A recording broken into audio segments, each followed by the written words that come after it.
I got a call and was briefed last night about a stabbing of our own personnel with Jacksonville Fire and Rescue, well,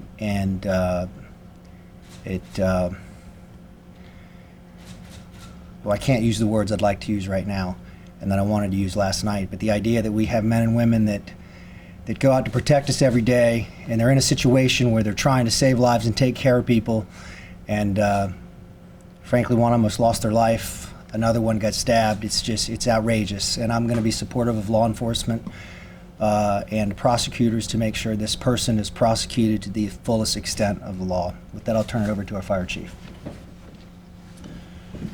Good afternoon. Thank you for coming. Last night around 10 o'clock, JFRD responded to 888 Franklin Street for a person suffering with back pain.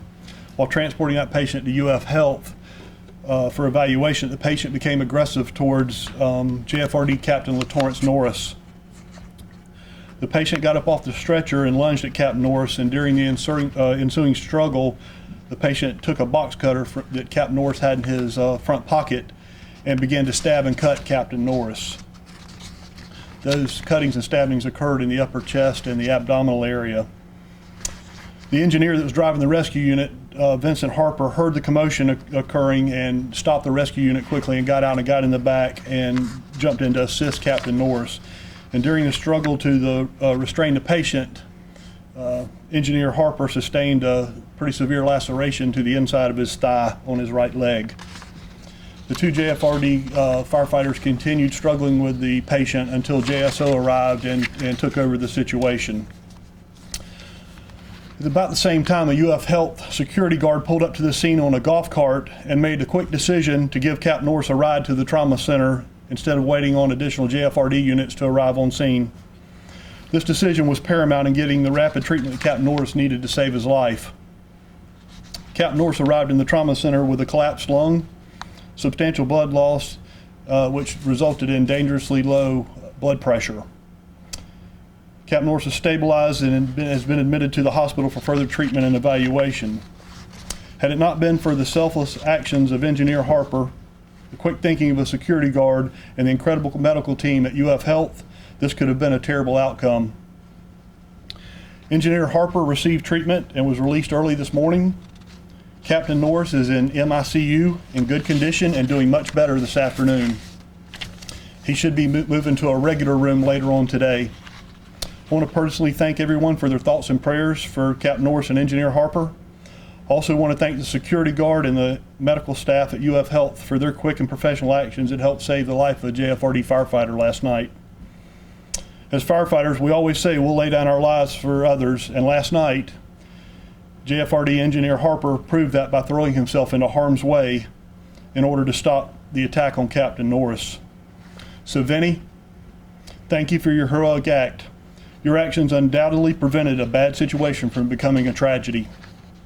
I'll close with this and to reiterate what the mayor said. JFRD will work with JSO and the state attorney to seek the maximum punishment permissible for the person that committed this crime or anyone else who decides to attack a first responder.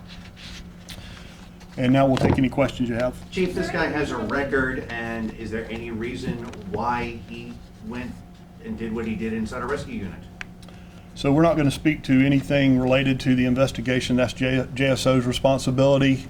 He had a medical need last night, and as we always do, we transport people with medical needs to the hospital. Is JFRD considering any changes to protocol to better protect crews should they find themselves in a situation like this? This was an unusual situation because the patient was very calm. There was no issues going on, nothing. It just out of the blue, it intensified in the back of the rescue very quickly. So there's really not a lot. If we have a patient that is being aggressive or that we may need help with, we take more riders with us. We already do that as a policy. But in this situation, there wasn't any sign of that when the crew left to go to the hospital. Are crews allowed to search anyone who's under suspicion for possibly having a weapon or anything? No, ma'am. Is there any circumstances where firefighters would ever be allowed to carry tasers to protect themselves had, JSO not been in the area? No, ma'am, that's not possible. We rely on JSO. We work together with them hand in hand, and if we need them, they were very quick to arrive on scene last night and assist with that. And if we need them, they'll be there at a moment's notice. So what about bulletproof vests, as many other fire departments are doing in major cities when their folks go out? So currently, the mayor about a year ago provided the funding for bulletproof vests for all JFRD riding positions. We have them. But in this case, there was, it's the crew. We leave it to the crew's choice on whether they deem the situation to be a bad situation. They should be wearing that vest. And last night, it just didn't appear that was going to be needed. The security guard was with UF Health, so they were obviously pretty close on campus. Do you think that's what caused him to survive this? And Doc can speak.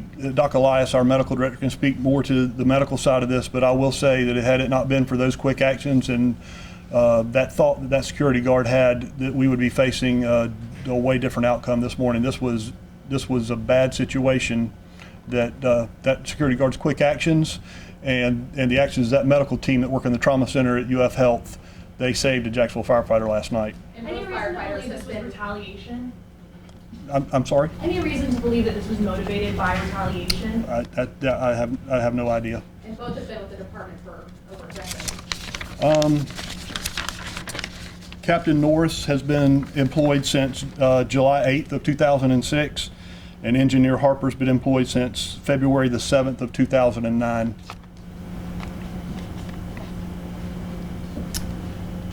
All right. Questions?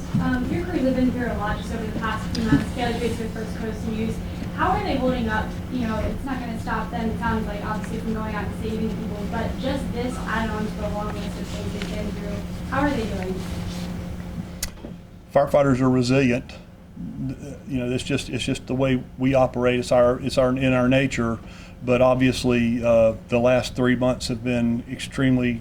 We've had some extreme trying situations. But as the Jacksonville Fire and Rescue Department has always done, they just bounce back and continue to do what they love to do, and that's serve the public.